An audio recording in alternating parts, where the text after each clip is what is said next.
Welcome to Liveabroad, where we share real stories and expert insights about living and working in beautiful Portugal. Today, we are diving into one of the most important topics for anyone planning a move here, real estate.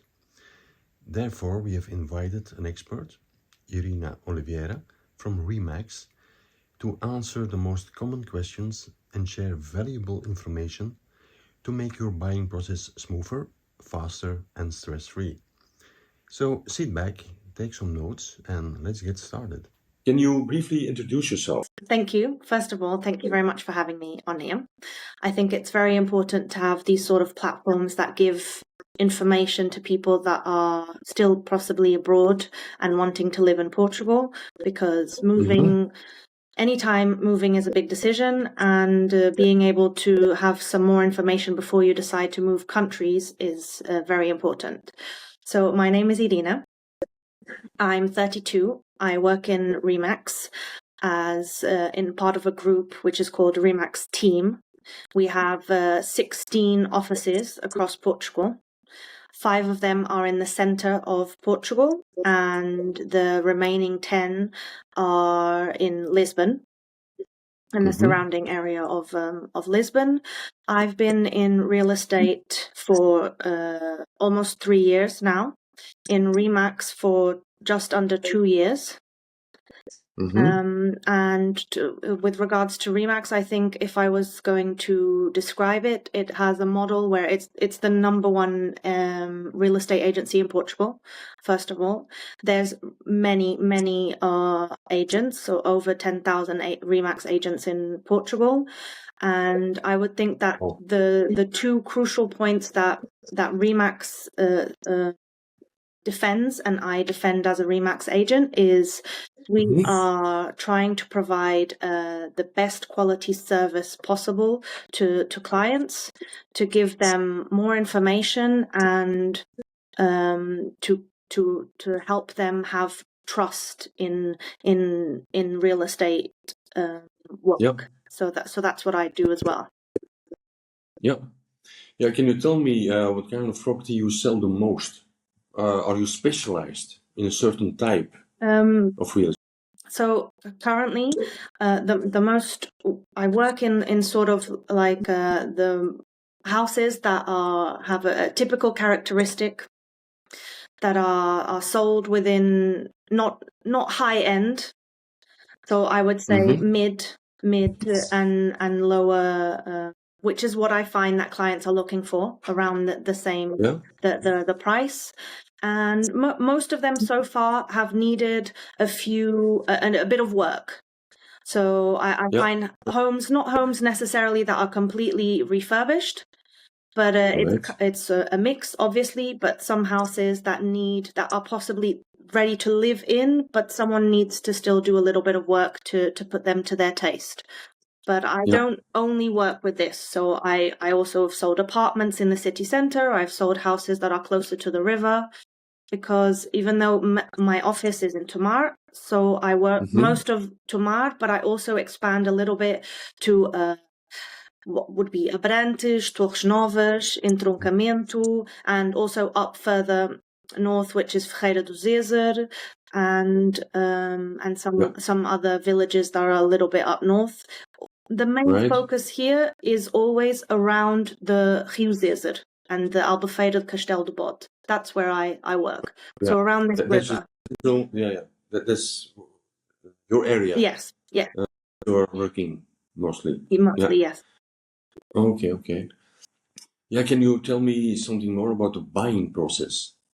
What does the buying process in Portugal look like? Okay. For a foreign person who's looking to buy a house in Portugal, obviously, I think, in my opinion, it's important that they first, and I understand it's difficult, decide where, a sort of general area of where they want to live in Portugal. Sometimes I meet clients that are still very, they obviously have decided they want to live in Portugal, but they don't know where. And I know Portugal is not the biggest country, but there's still a lot of area. And so I think it's important to decide where you want to live in a sort of general, like a district, and you know that that's the center, and then after that you find an agent that is from that area. Yeah, that's very important. It's very important that they know the area. And I also accompany clients that sometimes come to me and they're looking for houses that are further away from me than the area I work. And I know that I could help them definitely, because I love what I do and I'm very good at my job. But it's only to a certain point. So if you don't work that area, I can only go so far, because the truth is that I don't know the little intricacies of all of Portugal. So it's important to find an agent there, and then the agent can help you in all the other processes that you need. So you need to get a NIF number, so you need to get a tax number, ideally, but not necessarily you get a Portuguese bank account. Not necessarily. It's not necessary that you have a Portuguese bank account. You don't have to have a Portuguese bank account. It just makes things simpler if you do. Yeah. And you can you can get one. And it's just easier for the buying process after, in terms of when you've decided that your house and you have to make the payment to buy the house. Yeah. So, but I've had clients before from America who didn't, for example, the ones I can remember, they didn't have a bank account, and it was fine. And then if you want, obviously, you get a lawyer to help you through the process and review all of the documentation and defend your interests. But you're not obliged to get a lawyer. So if you're working with a real estate agency that has a judicial department, and you should ask if they do have this, they will review all of the paperwork. And especially at Remax, we review the paperwork before the house is put on sale.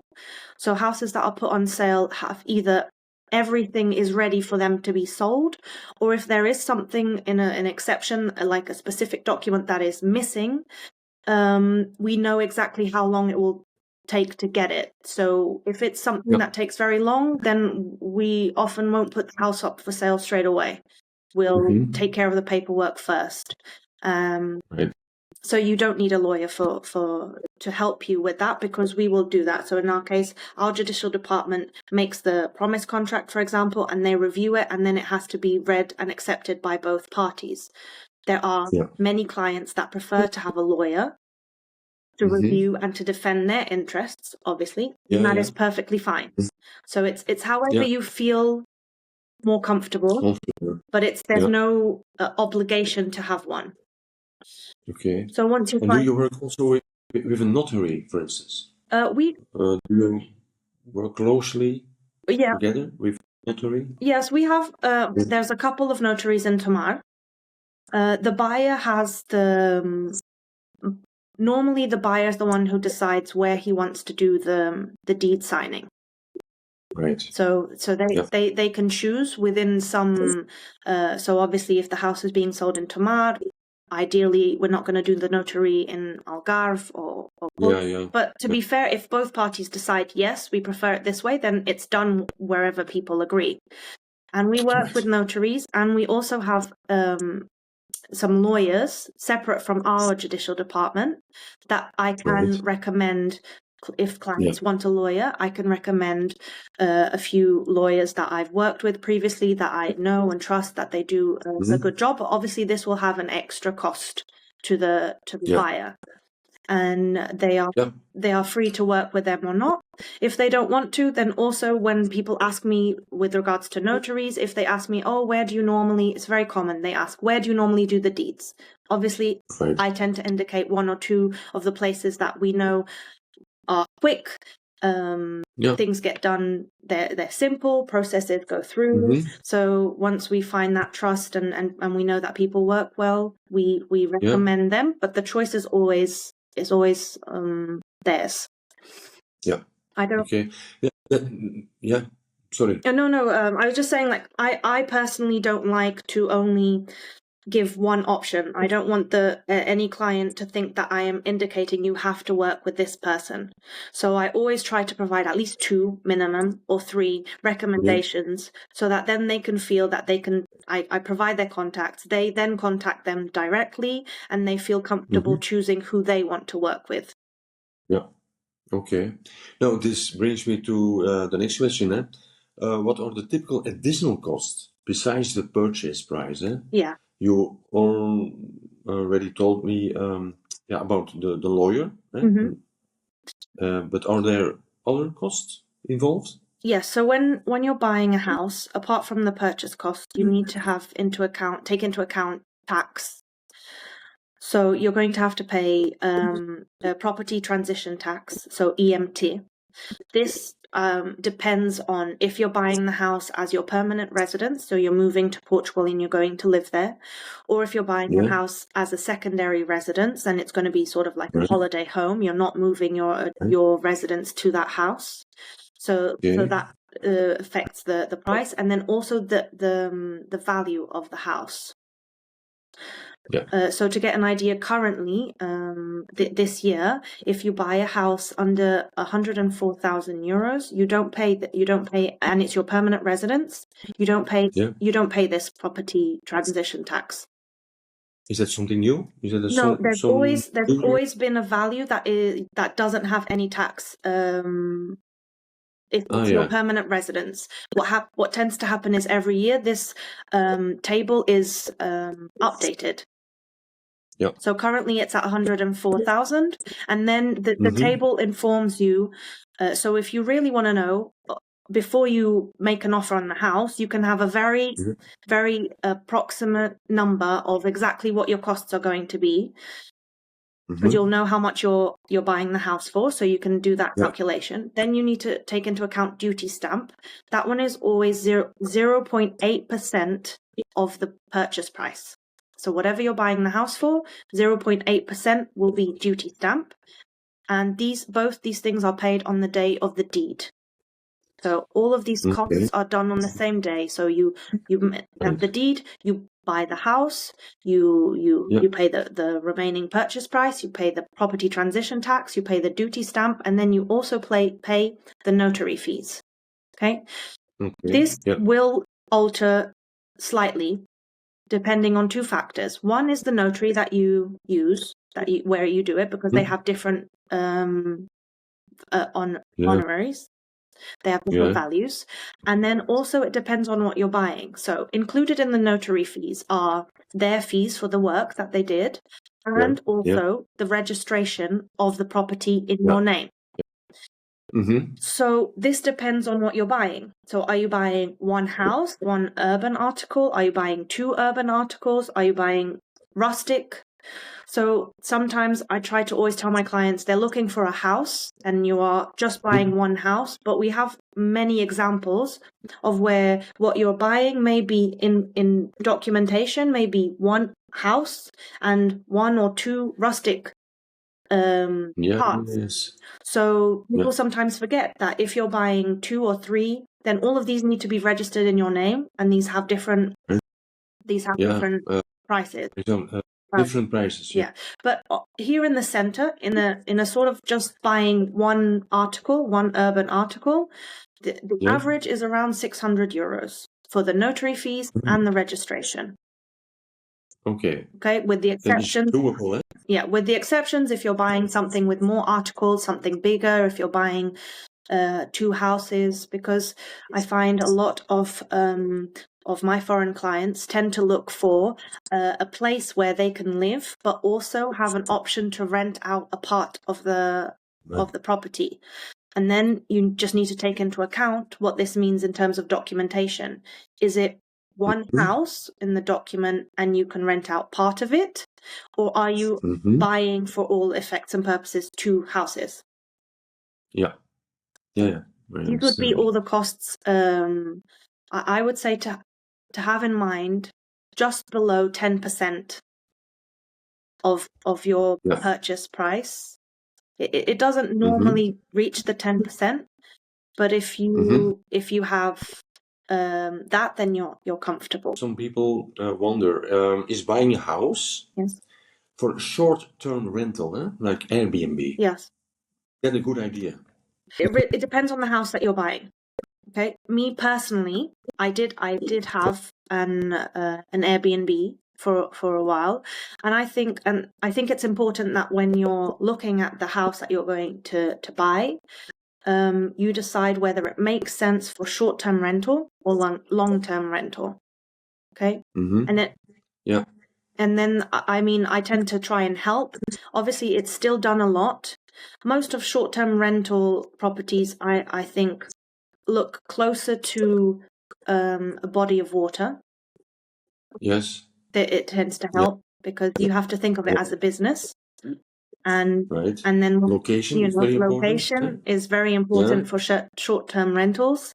Yeah. And Yeah. then the access to the house and the comfort that you can provide the possible guests, and that will. Yeah. And then also something that people sometimes forget to do is to look at your competition in the area, and you can sort of do a business model based on this, and then find out how Yeah. much people are charging currently for that property, and Yeah. then find out if the value of the house that you're buying makes sense for them to Mm-hmm. use as short-term Mm-hmm. rental or long-term rental. Because currently Yeah. there's a very, very big search for long-term rentals. Mm-hmm. Okay. So From people abroad.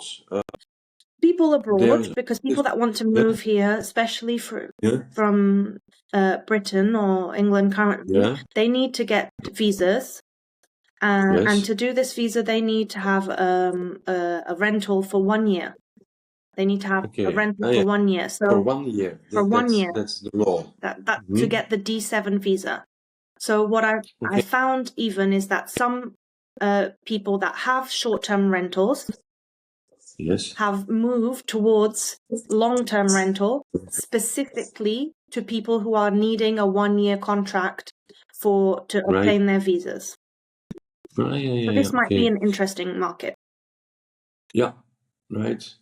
And is there also a difference between the taxes that people have to pay, the owners of a house who rent their house for a long term?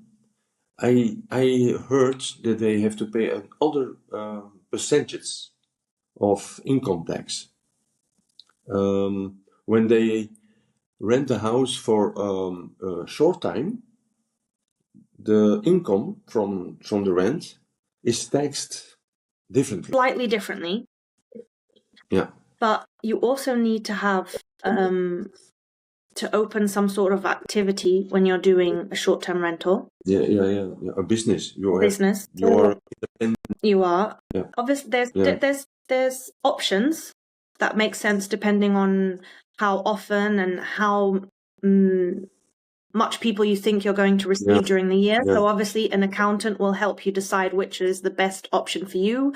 And then even in the short-term rentals, there's options where you do alojamento local, so which is normally the most heard of. But if you do have something that is slightly bigger or like farm style and you're wanting to receive many people, then you'd have to maybe go into what we call touristic empreendimento turístico. So that would have different legal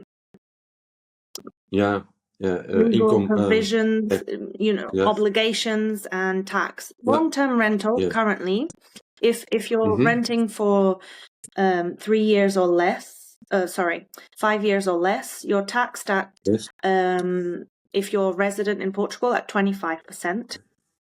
If you're not resident in Portugal, 28%. And then there's also a difference if you're a company or if you're just an individual. Yeah. Okay.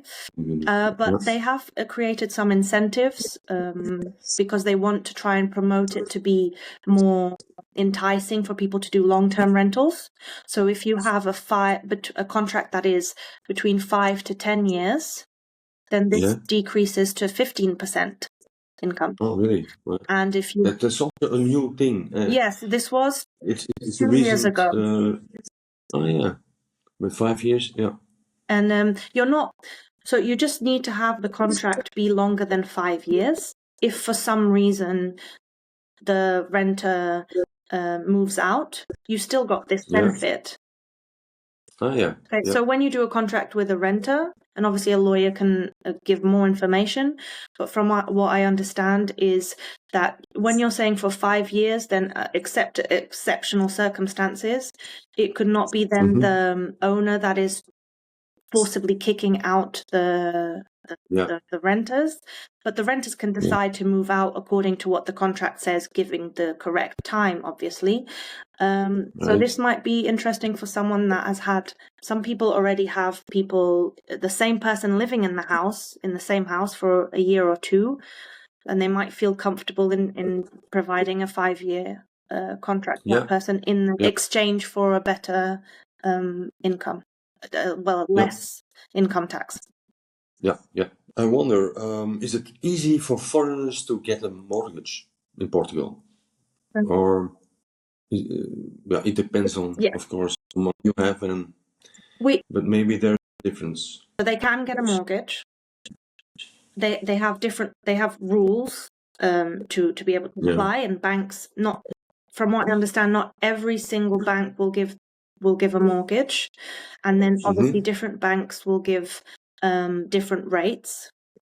In a sort of general rule, you will need still more deposit, the more signal than a resident here.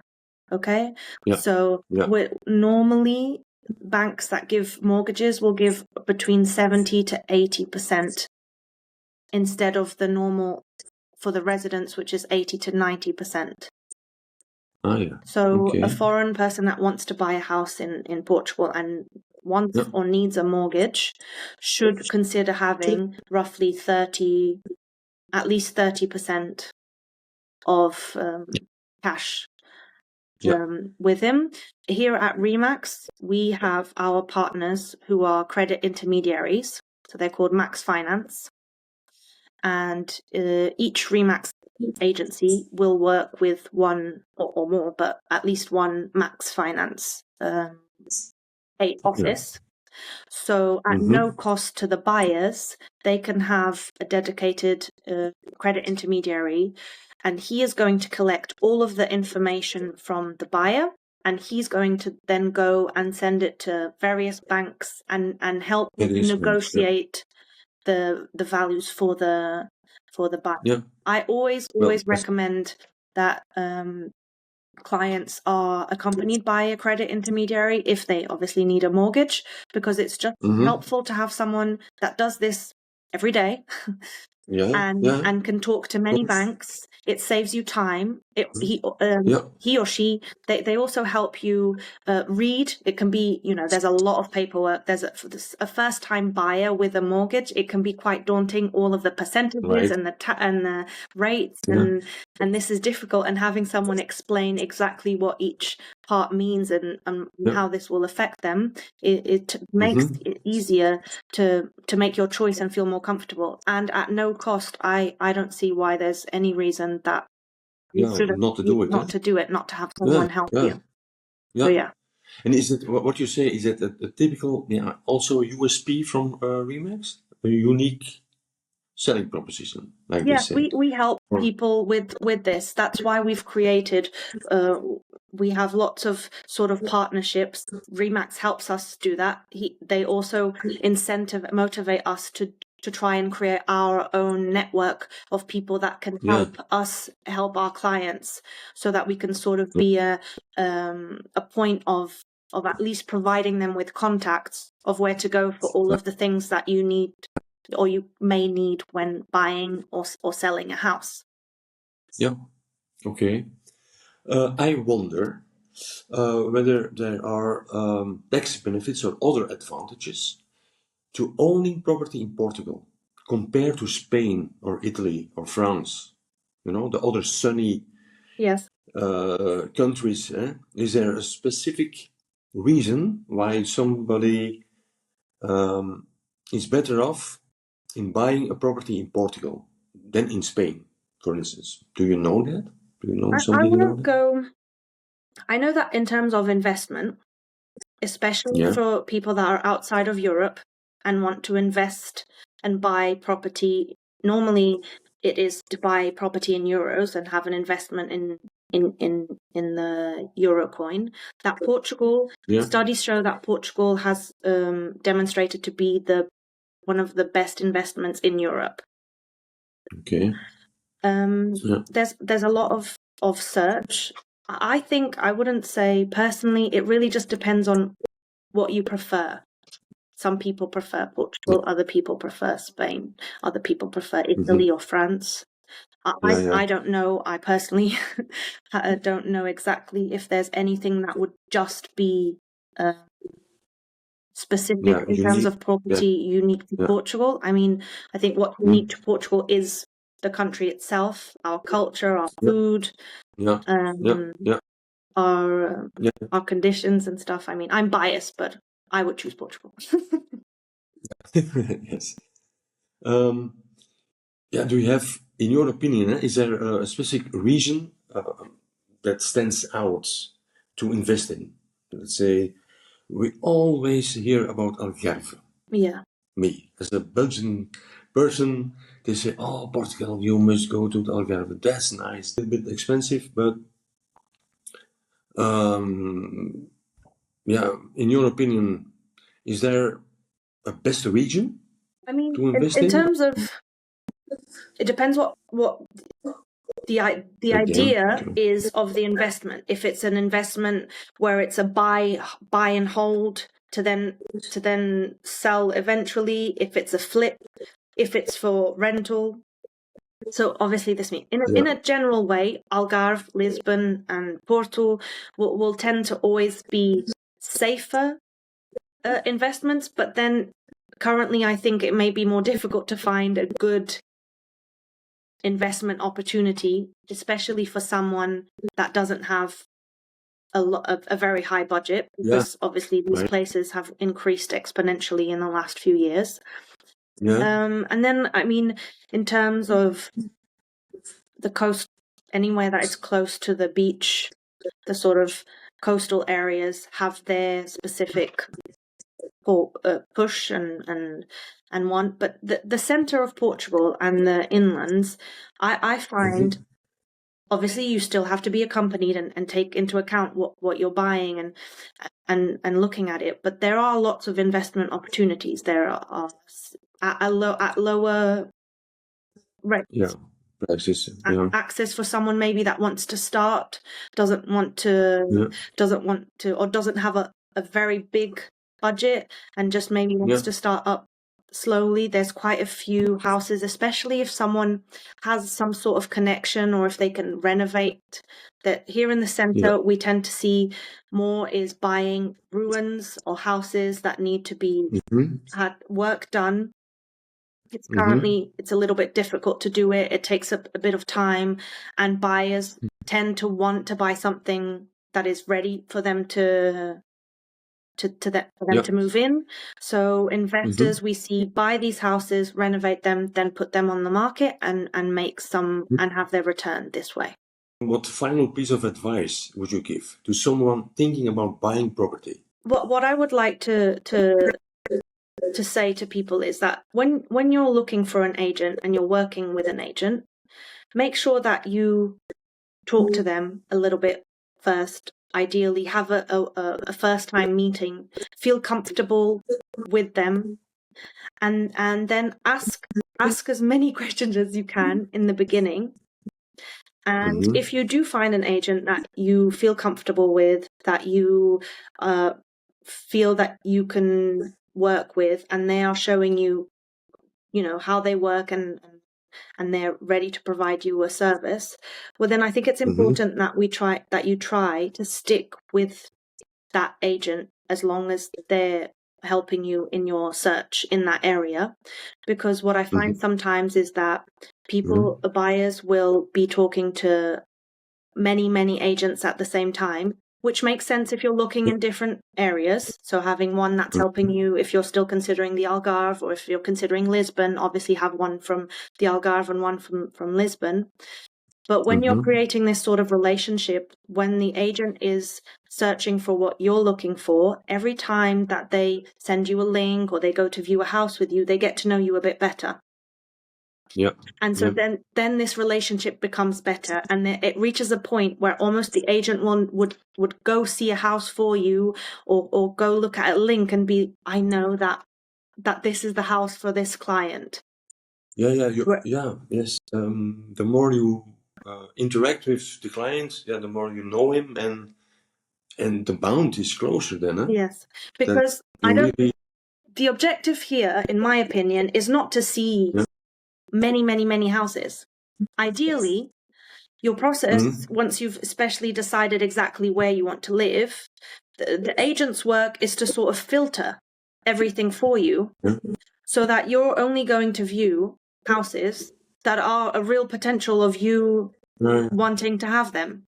And when this work is done, on average, you would be viewing maybe 5-6 houses, and you should find the house that you want. So this would be something that this is what I tend to tell clients when I first meet them, and I always have a pre-meeting with them, sometimes on Zoom if they're not here. To know them better. It's like a psychological work that you do. I mean, even to just sort of expand and talk about their dream, because buying a house is one of the biggest things that we do, at least most people, obviously, apart from investors who do this a lot. But it's the biggest step in our lives. And I think it's always good to have a meeting where you can dream a little bit and take it sort of from if everything is perfect and the correct thing happened, this is what I would want.